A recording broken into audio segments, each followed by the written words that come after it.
ঋণের বোঝায় যারা জর্জরিত, বিষ্ণু ইসলাম চমৎকার একটা দোয়া শিখিয়েছেন। আমাদের অনেকে ঋণের বোঝায় জর্জরিত, আছে না নাই? এদিকে কেউ আছেন? থাকলে হাত তোলার দরকার নেই, থাকলে এই দোয়াটা পড়বেন।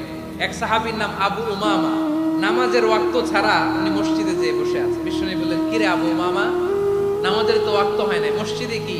সাহাবী বলে, হুমুমুন লাজিমাতনি ওয়া দুয়ুন, নবী গো, ঋণের বোঝায় এমন টেনশনে আছি, ঘরে থাকতে পারলাম না, মসজিদে চলে আসছে। বিষ্ণু বলেন, আমি কি তোমার এমন একটা দোয়া শিখাবো যেটা বললে আল্লাহ তাআলা তোমার ঋণের বোঝা হালকা করে দিবে? আবু উমামা বললেন, ইয়া রাসূলুল্লাহ, অবশ্যই শিখাবেন। বিষ্ণু বললেন, তাহলে তুমি পড়বা, আল্লাহুম্মা ইন্নী আউযু বিকা মিনাল হাম্মি ওয়াল হাযান ওয়া আউযু বিকা মিনাল জুবনি ওয়াল বুখল ওয়া আউযু বিকা মিন গালাবাতিদ দাইনি ওয়া কাহরির রিজাল। ও আল্লাহ, তোমার কাছ থেকে দুশ্চিন্তা থেকে পানাহ চাই, কৃপণতা, ভীরুতা, অলসতা